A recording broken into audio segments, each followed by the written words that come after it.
Hello, and welcome to my midterm devlog for my capstone assignment, Rotberg. I am part of Team, and I am mainly the primary programmer on the team, but I also do secondary level design. So during week 1, this was the original prototype level that I had developed prior to this week. And this is the second level prototype that I was just expanding on, second part of the level, try to get as much gameplay in there as possible. Found that players were having a really hard time dealing with difficulty spikes, especially in the vertical section. So what I did is I created an entirely new map with the best of both worlds, which should increase the length of both maps roughly by twice the amount. So what I did is I cut up the original prototype level and put it in these sections of the map.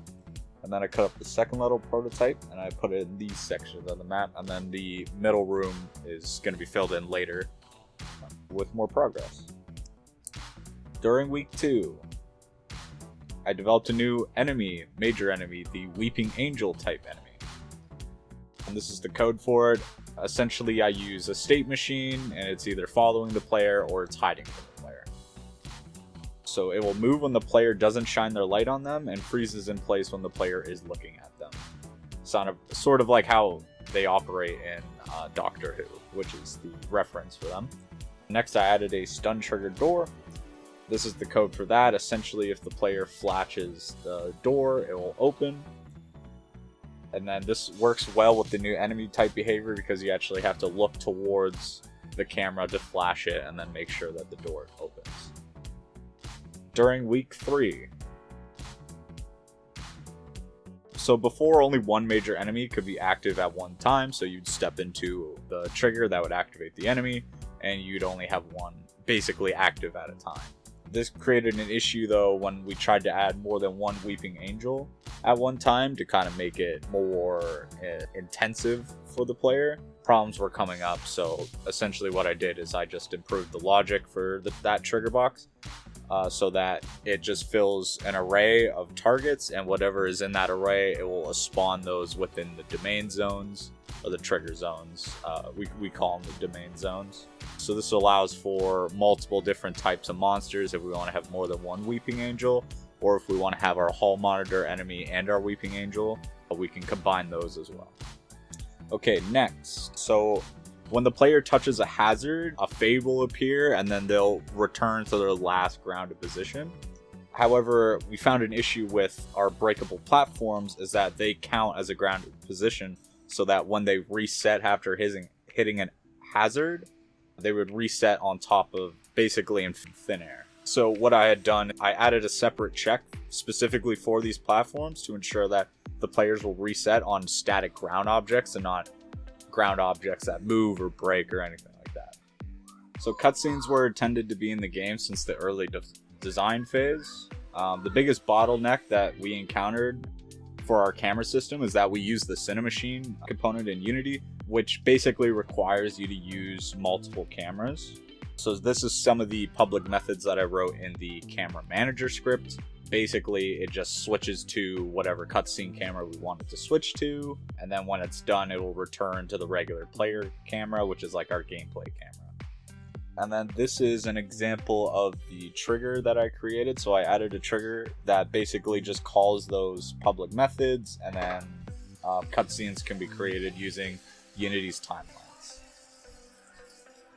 So for week 4, I added a new controls page.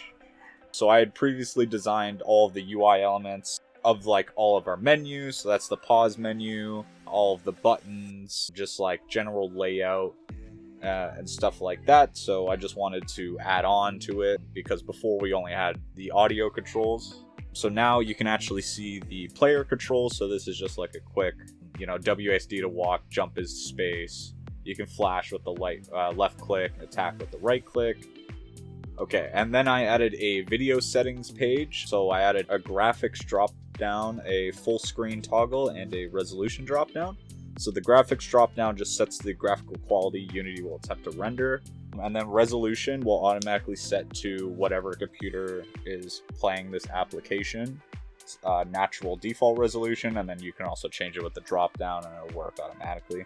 Next, I added just quit checks so the players don't accidentally close the scene. So if you hit the quit game button, this little pop-up will appear to make sure that you actually want to quit the game. This is the same if you click on the main menu button. And then what I did is I just added, our level designer was asking if there was a way to hide the UI during cutscenes, so I just added a quick little bool check where if that's active, then what it does is it basically sends the UI to like 100 meters away from the player and then re-enables it back to the original anchor position.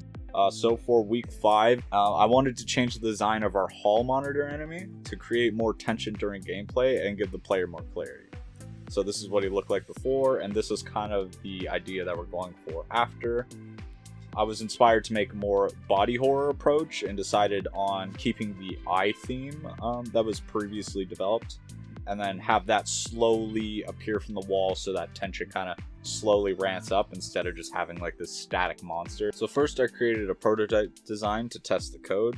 I just grabbed a couple eyeballs off of Google Images, and then once the artist actually finished their design, they gave it to me, and then I was able to just test from there. So originally coding, I had manually set the overlays to the part of the level where they actually get activated. The biggest issue I found is that it just took way too much processing power. I'd have about 20 of these background overlays running at one time, which was not good, slowed everything down. So what I ended up doing is I created a 3x6 grid that actually follows the players and creates like an infinite parallax effect. So this goes from like having 20 animators to like having 9. So then it came to doing the animations. Once I got the animations from the artist, I put them into Unity. So this is the opening animation. This is what the player will first encounter when dealing with this monster.